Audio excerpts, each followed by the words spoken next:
Hey guys, I just wanted to do a quick video of some of my watches. I've changed my collection a bit since the last video, so I thought I'd go through them, and I've kind of settled on a certain theme, which is obviously Rolex sports watches, but I prefer the ones that are a bit smaller than the new ones. I know the new Submariner is now 41 and it's got the wider bracelet, and it's still pretty much got a super case, though the lugs aren't as big as this one, which is the only modern Submariner I have. But I prefer, you'll see these are kind of some of the older ones, the 5 digits, and so they're before the super case, before the maxi dial, before the ceramic. And this is pretty modern, but it's also in that, I mean, the case hasn't really changed since about 1988 when they released the 16520 with the zenith based movement. So it's kind of got the classic size, even though it's pretty modern. It's got the chrome light, it's got the modern clasp, which is kind of chunkier than the first version of this watch, and obviously the zenith based Daytona. So yeah, I just wanted to get started on this and just go through why.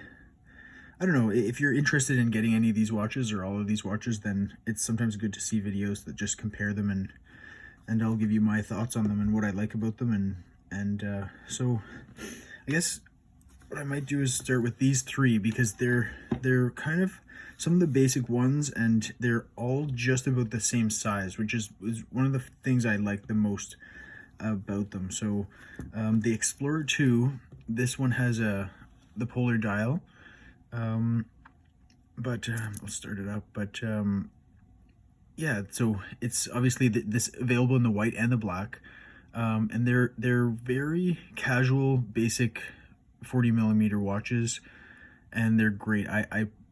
They're the perfect size, I think, for almost anybody. People say if they have a large wrist that they like need a bigger watch. I never seen any logic to that personally, because these are large. I mean, any like a sumo wrestler could wear this size of watch, and it'll look fine, because weirdly it doesn't seem to I don't think watches kind of scale on the person. I think the size of watch will look pretty much the same on different people. I know that might sound weird, but that's my that's my opinion anyway. So I think they got it just right with this generation.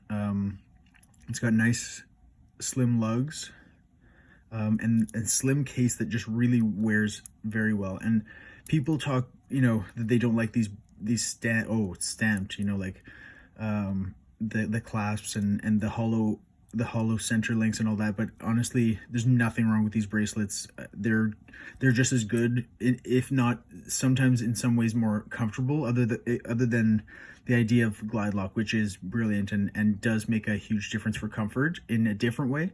But there's like these bracelets are perfect, and I love them. I would easily have a bracelet of this style on any of these watches. Uh-oh, I'm losing the light now. But yeah, so yeah, this is great. It's got the white dial, which it's really versatile and classic. You could get the black too, and they're just a plain watch. It doesn't attract any attention. It doesn't isn't overly sporty. I mean, it's pretty sporty if you see the bezel, but honestly, from far away, it just looks like a basic white watch, and sometimes that's nice. It's very casual. It really works well with jeans and t-shirt, and so it goes with anything casual, and it's anything but ostentatious or I'm really losing my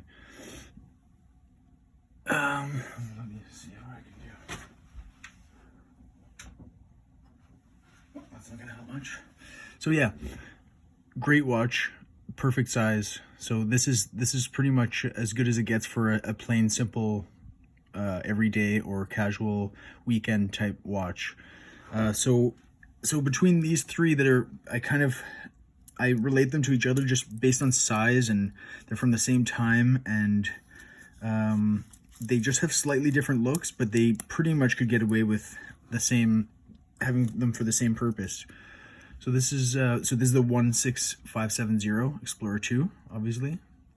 So, and this would just be kind of the dive version of it. This is a no date, which if I could take no date, I usually will. They're easier to set. It's not a hassle. Oh yeah. So these have a quick set hour, which is very convenient if you're on the plane and you're switching time zones, but it's inconvenient in the sense that you have to click it 24 times for every day to set the date. So that's why in a sense, it's great because it has the complication, it has the interest, it has the Cyclops, it has the functionality of the date, and if it's an everyday watch, that's great, and especially if you use it as a reference. And the AM PM is great too. It kind of gives you the sense of where you are in the day, and of course it has the GMT functionality. But if you're just switching watches a lot, or even fairly infrequently, having no date is a huge perk in itself, because it's only a 12-hour function. It doesn't even have AM PM. So you just pick it up, you set it, you change the time by less than 12 hours and you're good to go. And so this, if you're not referencing your watch for the day of the month, the date, you're good to go with this. Simple, very symmetrical, obviously, like people always say.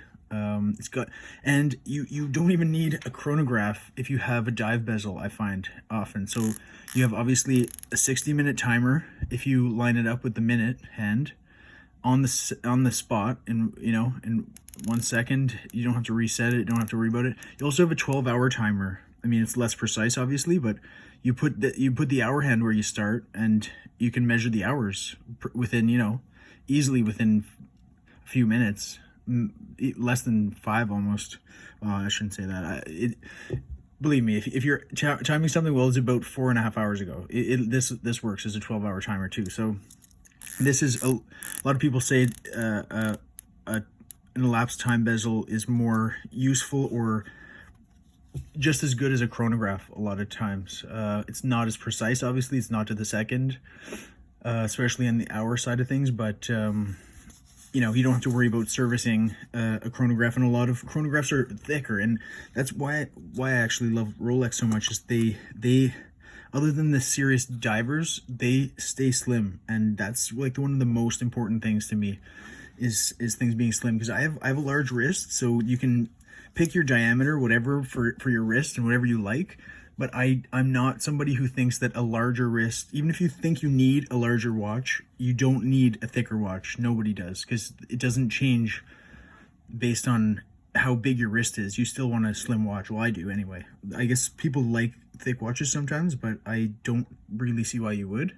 I mean, people like the presence and some people just like a big watch, and I guess thickness is part of that, and that's totally fine. But if you don't need it, I don't think it would ever really give you an advantage. So I try to get the slimmest watches that I can of the ones that I like, or at least I see that as a bonus, especially with the Daytona. I mean, it doesn't have a date, but it has all pretty much the higher end features, and it's still a slim watch. It's like slimmer than a Submariner. So all the 7750s I've ever had, or all of the Omega chronographs, the modern ones, are just thick, and it's definitely detracts from them for me. So anyway, and then this would be the Pepsi. I'm jumping all over the place, but I guess it's just like these other three in the same size. It's got all the exact functionality of the Explorer 2, except it does have the extra functionality of the rotating bezel, so it's great. It can work as a 60-minute timer. It can work as your 12-hour timer in the same way, if you consider each of the, every 2 hours to be 5 minutes or 1 hour. And then of course it has the GMT idea where you can change the orientation of the bezel to read other time zones. So it's a 2 time zone watch at any given time. It's weird. I've tried to ask people why that they refer to this as a 3 time zone watch, which I don't think it is, because you have the 12-hour time on the local hands, which drive the date. So it is AM PM, but it doesn't show you the AM PM. Only the date change would tell you whether it was AM PM.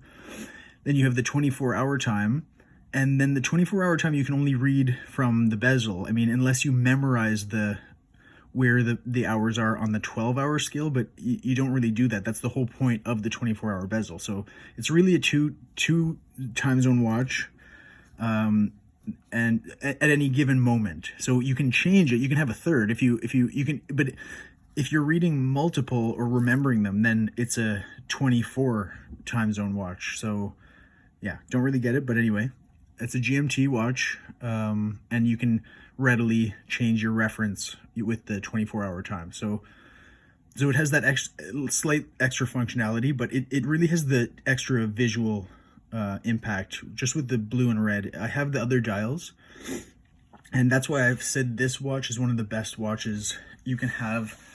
One of the best Rolexes you can have for value, you might say, because it has such different looks to it. You have 3 different looks just by swapping the bezel, which is easy to do yourself. If you have the black bezel, it just looks like a Submariner, pretty much.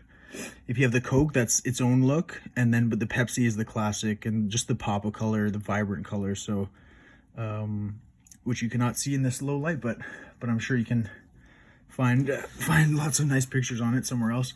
But yeah, so that's it. So these are pretty much three of the same watches, slightly different functionality, very different look. Diver, you know, classic, your Pepsi, and then your just very basic. You can see from here, it's like these two really work as basic, classic, simple, sporty watches that you could slightly, especially with the black dial, you might see it's a bit dressy, though of course a lot of classic dress watches have a white dial, but they wouldn't have a all stainless steel case and bracelet. So but this, which kind of brings us to this, so this would be more of a classic. It's more of a classic size. It's very simple. It's also a no date, which as I've said, I love that about it. And it is actually the same size.